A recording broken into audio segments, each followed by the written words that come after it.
आज Jammu and Kashmir daily wager बोर camp flower garden में कम से कम जहाँ पर 30-35 मुलाजिम जो काम कर रहे हैं। और देवीदास जी, एक बात बताइए कि इस पे ये जो हो रहा है जो कैजुअल के साथ जो हो रहा है, इसके बारे में आपका क्या ख्याल है?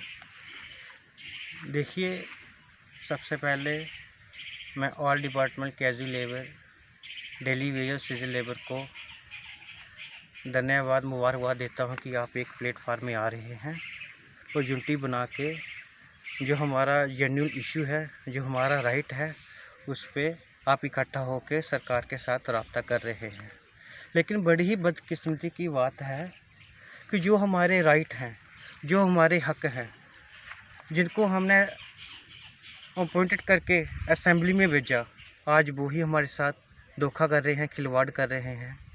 जबकि बीजेपी और पीडीपी कोलिशन सरकार में थे तो इन्होंने 27 दिसंबर 2017 को एक एसआरओ निकाला था 520 कि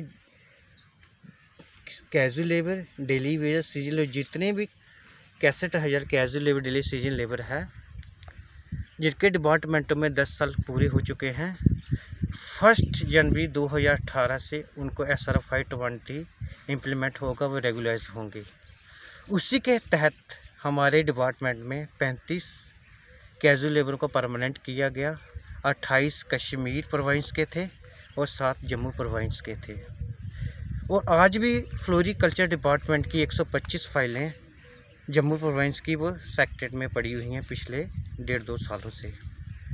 और मैं यही एलजी साहब और यहाँ की एडमिनिस्ट्रेशन और यहाँ की बीजेपी लीडरशिप जो इस वक्त डायरेक्ट इनडायरेक्टली इस स्टेट को जो ड्यूटी को चला रही है, मैं उनसे अपील करना चाहता हूँ कि आज के समय में जिसे आप डिजिटल इंडिया कहते हैं, क्या डिजिटल इंडिया में ये होता है कि गरीबों का हक को दबाया जाए।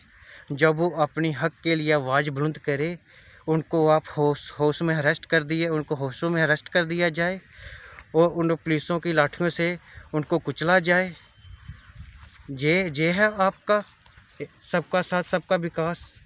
मैं यह कहना चाहता हूँ कि अगर खंबे पे, किसी पोल पे अगर बिजली ख़राब है तो वो कैजुअल लेबर काम कर रहा है। अगर सड़क पे कोई खड्डा बना है तो वो कैजुअल लेबर काम कर रहा है। अगर पीएचई में पानी बंद है, पानी चलाना है, पाइप ख़राब है, वो कैजुअल लेबर कर रहा है। इसी तरह विभिन्न 28 महकमों में कैजुअल लेबर ही ग्राउंड लेबर पे काम कर रहा है। वो शोषण उनका ही हो रहा है। और जो परमानेंट एम्प्लॉइज हैं उनसे ज़्यादा हम काम कर रहे हैं, तो हमको क्या मिल रहा है पर डे का 225 रुपये। और मैं आज के यहाँ के ब्यूरोक्रेट्स, पॉलिटिशियन, ऑल पार्टी के सबसे ये पूछना चाहता हूँ कि आपके घर में जो बच्चे हैं, उनका मंथली पॉकेट मनी का कितना खर्चा है। आप उसी हिसाब से चलिए कि आपके बच्चे का मंथली का पॉकेट मनी खर्चा कितना है।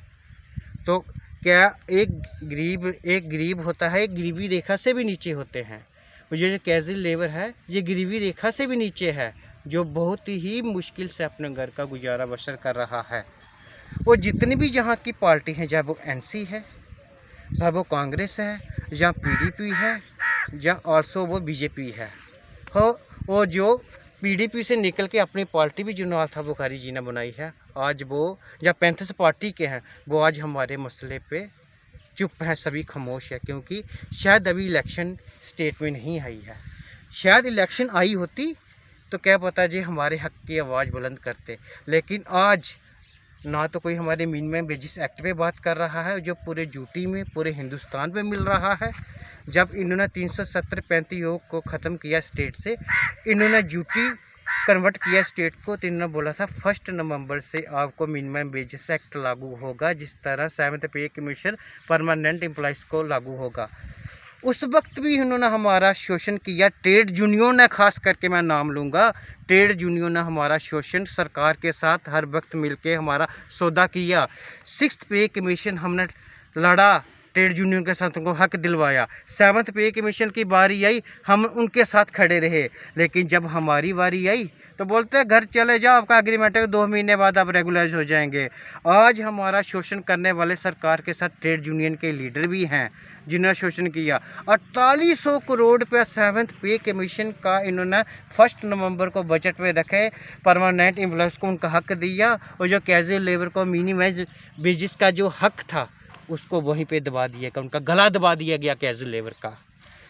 नहीं देवीदास जी, एक बात है कि जब एक बार पेपर में भी आया था, मैंने पढ़ा भी था, तो उसमें तो बहुत विस्तार से लिखा हुआ था कि ये जो गवर्नमेंट है ये इसको 3 स्टेपों में इसको इनको ये जो लगे हुए हैं, ये कैजुअल लेबर ये जो बेचारी लगी हुई काफ़ी देर से, इनको स्टेप बाय स्टेप इन्होंने उनका टाइम देखकर उनके तहत इनको रेगुलराइज इन्होंने करना है। तो क्या अभी तक कोई ऐसी कोई भी बात नहीं हुई? सर, जो आपने ये क्वेश्चन पूछा उसी का मैं पूरा डिटेल के साथ जवाब दूंगा। उसके लिए मुझे थोड़ा सा समय चाहिए, मैं पूरा आपको विस्तार से बताऊंगा। जो आपने 3 स्टेपों की बात की, ये तब ये स्टेट थी, यूटी नहीं था, ये यूनियन टेरिटरी जम्मू कश्मीर था, तब ये JNK स्टेट थी। उस वक्त की NC नेशनल कॉन्फ्रेंस और कांग्रेस कोलिशन सरकार में थे, और तब भी हमारा रोडों पर यही हेजिटेशन थी, यही मार्च था कि हमको रेगुलराइज किया जाए। तो तब NC और कांग्रेस सरकार ने ऑल डिपार्टमेंटों के हेड से मिलकर, HOD से मिलकर, DDO से मिलकर कहा कि आपके डिपार्टमेंटों में जितने भी इस वक्त जो लीगल काम कर रहे हैं, casual labour, daily wages, season labour, आप उनका एक ब्यौरा तैयार कीजिए कि कितनी तादाद में लगे हैं, कहाँ लगे हैं, क्या काम कर रहे हैं।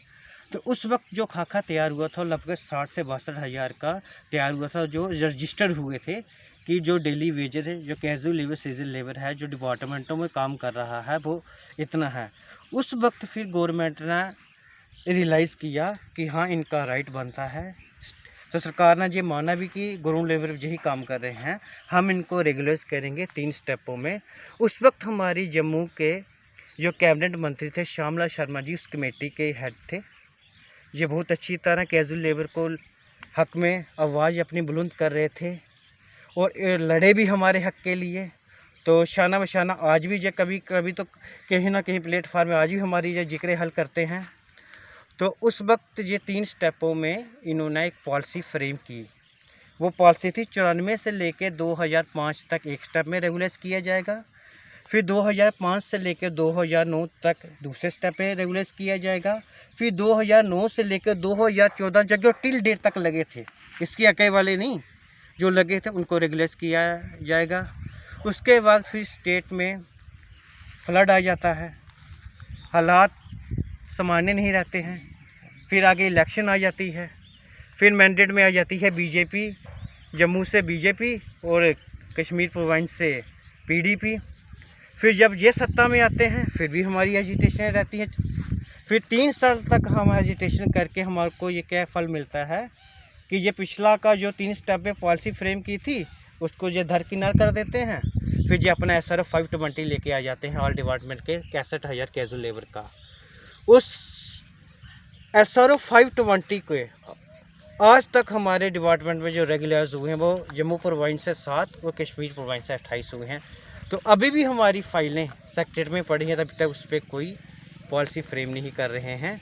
मैं यही गवर्नमेंट से कहना चाहता हूं कि आप मिनिमम वेजेस एक्ट और SRO 520 के तहत सबको रेगुलाइज कीजिए और मिनिमम वेजेस है एक्ट है जो एक वो सबको दीजिए। अभी आपने सुना होगा 2 दिन पहले ही कि हमारी दिल्ली में एक बिल्स पास किया गया है मिनिमम वेजेस एक्ट का, गारंटीड का 50 करोड़ जो हिंदुस्तान के मुलाजिम हैं, जो काम करते हैं, दिहाड़ीदार हैं, जहाँ फैक्ट्री में काम करते हैं, कुछ करते हैं, गवर्नमेंट ने उनके लिए एक वाज़िह पॉलिसी फ्रेम की है। लेकिन मैं चाहता हूँ कि कागजों में मत रखिए इसे, इसको बाहर ग्राउंड लेवल पे इम्प्लीमेंट कीजिए, इसको ग्राउंड लेवल पे इम्प्लीमेंट कीजिए ताकि जो छोटा वर्ग है, जो दबला कुचला है, जैसे इस जम्मू कश्मीर में आपने एक वादा किया था कि हम कैजुअल लेबर का हक पूरा देंगे, कैजुअल लेबर को परमानेंट करेंगे। मैं चाहता हूँ SR 520 के तहत ही परमानेंट कीजिए, लेकिन ये है कि उनको करो तो सही। मिनिमम वेजेस एक्ट है जो, वो तो दो सही। क्या बात है कि आप अपने वादों से पीछे मुड़ कर रहे हैं। और मैं अंत में यही कहना चाहता हूँ कि जो PHE की कॉल अभी आई हुई है काम छोड़ हड़ताल की, मैं कश्मीर प्रोविंस के भी लीडरों से अपील करता हूँ, जम्मू प्रोविंस के भी लीडरों से अपील करता हूँ कि सभी एक प्लेटफार्म में आके इस हड़ताल को कामयाब बनाएं। और आने वाले दिनों में हमारे फ्रंट की यही कॉल है कि हम अपने फैमिली के जितने भी मेंबर हैं अपने साथ सड़कों में उतार के ले आएंगे, नेशनल हाईवे बंद करके। उधर हम अपने आप को भूख हड़ताल में बैठ के फैमिली के साथ करो और मरो की स्थिति में आ जाएंगे। जब तक सरकार हमारा मसला हल नहीं करेंगी, हम चुप नहीं बैठने वाले। जय हिंद, जय भारत।